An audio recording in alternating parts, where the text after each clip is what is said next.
How's going, guys, and welcome to this week's View It For Me vid, where we just review anything, everything, things that I choose, things that you choose, and things that get sent out. And like I say in them all, I will tell you is what gets sent out. And although it makes a difference, but just so you know, today is the BOugeRV fridge, which was sent out.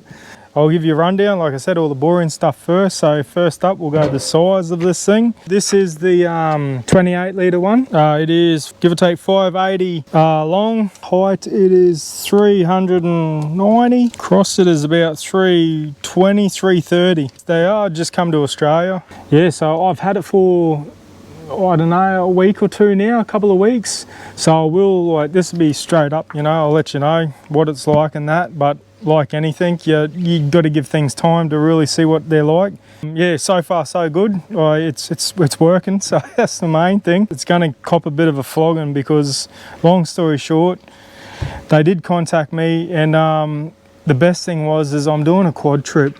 So for those who've been following me for a while, know I love me angle fridge freezers. I got 4 of them, you know, in my whole setup. But I just didn't really want to take any of them out and take them on this trip. So when these guys contacted me, they were going to send out one of their bigger ones. I think it's the 50 litre. But I said, oh, can you do me the smaller one, like 30, 28?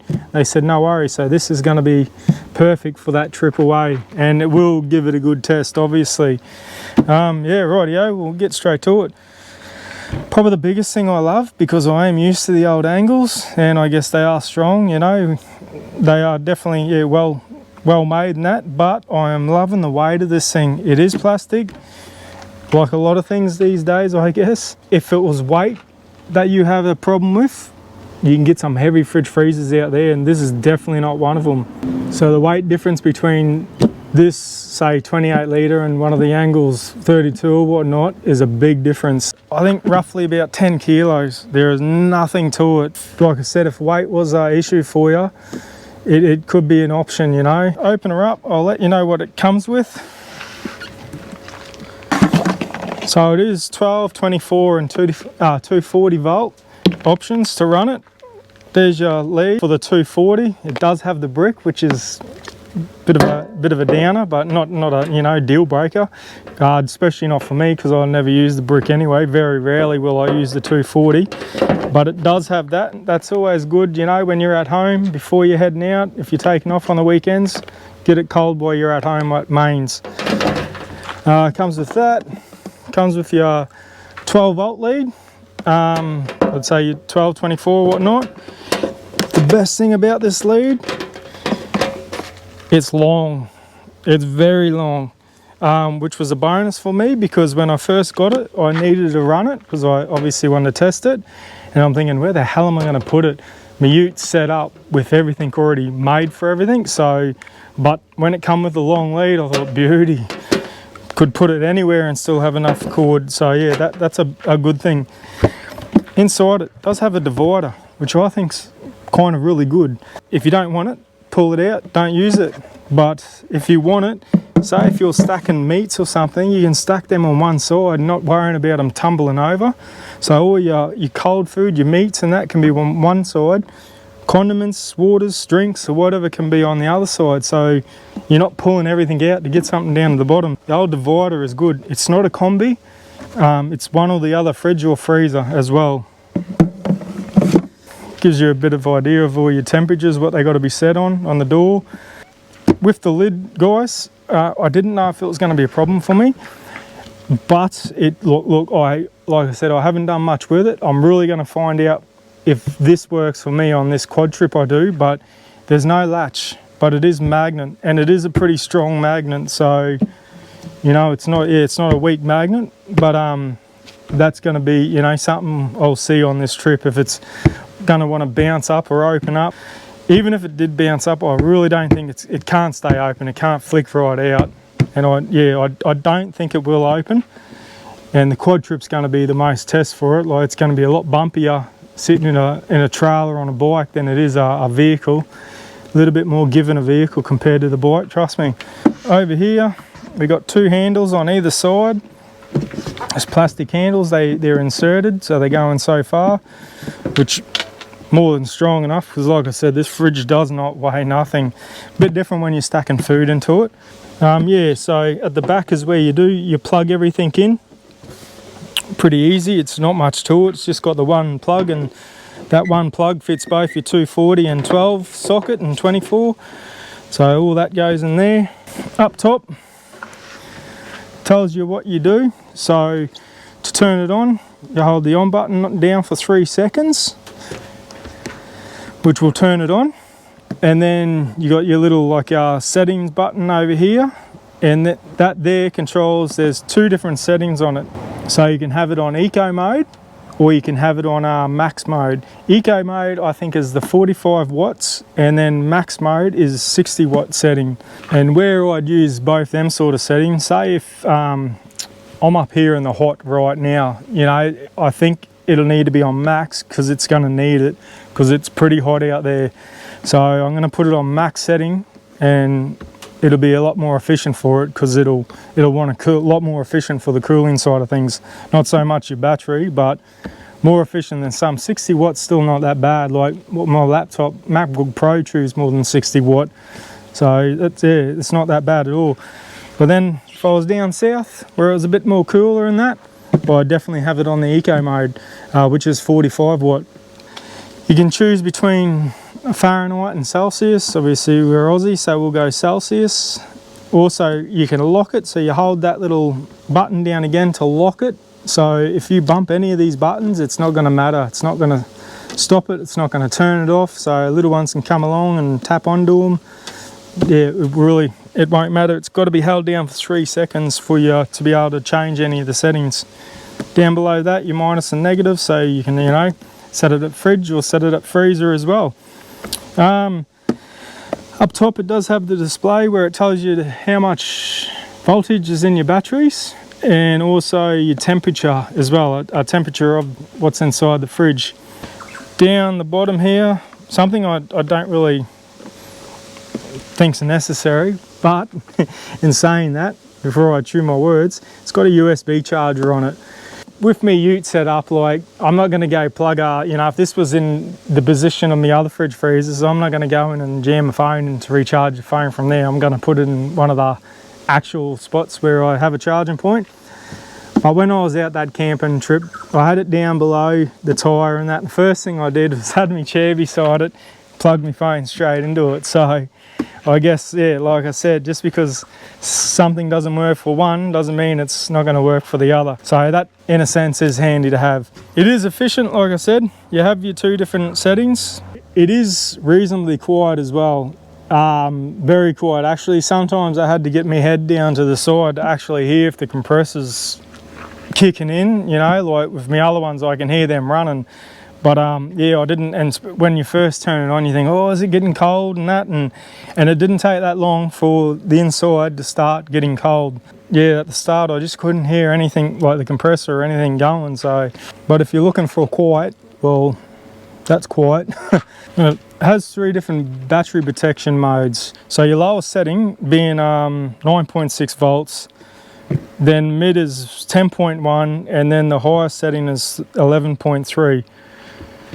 Now, to be honest, if your battery system's going to get down to 11.3, you might want to look at it, you know, and upgrade it, because it's not going to suit you if it's getting down that low with what you're running already. Having that thing there is, you know, bonus. But yeah, I'd prefer my batteries not to get down as low as any of them settings. So I have only taken it out on the once. When I picked it up, I set it up and I did that camp for a week. It went good. It really did. It went good. It got, like I said, it got cold reasonably quick. But the biggest thing I do love is how light it is, because I think I am so used to a lot heavier fridge freezers. It's just a big bonus if you don't have that spare weight. I would be looking at something along this sort of lines, you know, with that weight or something similar to that. Yeah, because fridges can weigh a lot. So yeah, with the testing, I was running it, and I was kind of running it in the sun. Look, I'm a big believer you don't really want to leave a fridge in the sun. It's just not very efficient for it. It's hard on the gear, it's hard on the fridge, and it's obviously hard draw on your battery system as well. But I need to do that because not everywhere you go is going to be perfect. It's not going to be shady, you know, so I needed to see if it could actually handle it. It could get cold inside, being in that sun. If, you know, if it was going to struggle, if it was going to crap itself or anything like that. It didn't crap itself. The only thing that I noticed is I'd set the temperature, so it was set at a preset temp. I think I'd set it at about 2 degrees or something like that. But when I was looking at it, I noticed that it wasn't cutting out, but the temperature was sitting around about 5-6 degrees.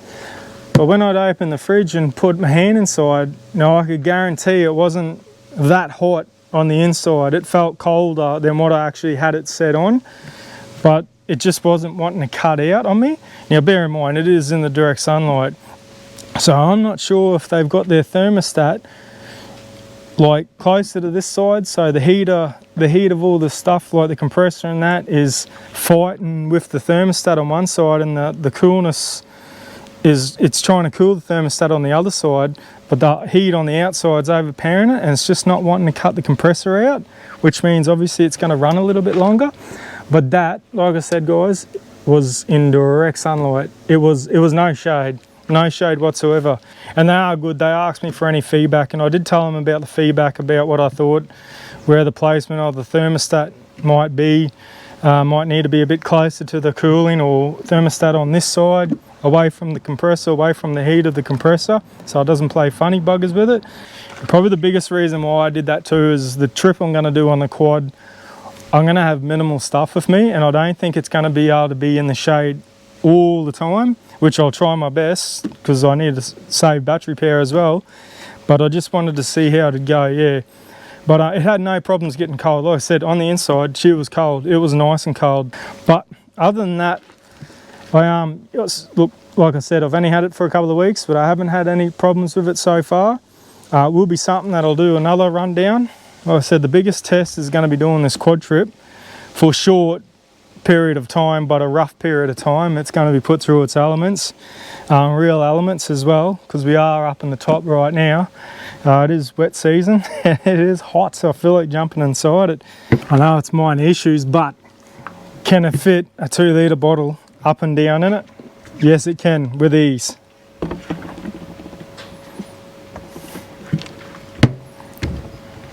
I know we all like to know that.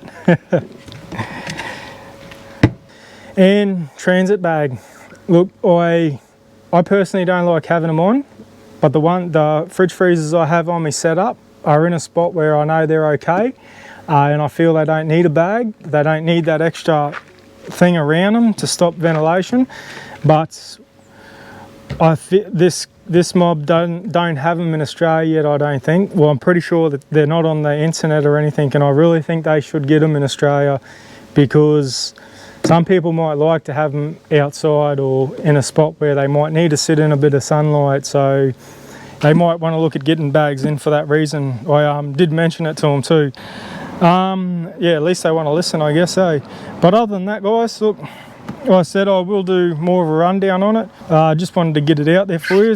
Biggest reason why is because there's a sale on them at the moment. So if you really wanted to pick up something, yeah, probably now's the time. I do have what do you call it, like a code thing too. I'll put in the description. I think it's TCM20 that you can put in your little code, what's the name, and it'll give you 20% off. That lasts till the end of this month, end of December, I think it is, all the way up to the end of December. So yeah, it might save you a bit of money, but if you weren't sure about them, please do wait. You know, you can wait until I take it out on this quad trip, or I've run it a little bit longer, just in case there is anything else I come across. Yeah, then I can, you know, make another video about it. But like I said, it'll definitely be in this quad video, because this is what's going to help keep me out there a lot longer on this quad trip. So instead of a couple of days worrying about my ice, I can go out for a week if I want, and I have a fridge freezer with me on board, and that's when it will really be tested. Look, it's an option, you know. I know there's other fridge freezers on the market that have a really good name for themselves. Not everyone can afford them, but yeah, I still think we can only afford what we can afford at the time. So whatever we can afford, I'm pretty sure we're still going to have fun using it, aren't we? hope you enjoyed this week's vid. Like I said, that little, and I do get a bit of a commission. I'm not sure how much I get yet, because obviously this is my first video. I think it was 8% or something, but that's not on top of the price you's paid neither. So don't think you're paying extra. That's just what this mob's grateful to give me. Every little bit helps, guys, trust me.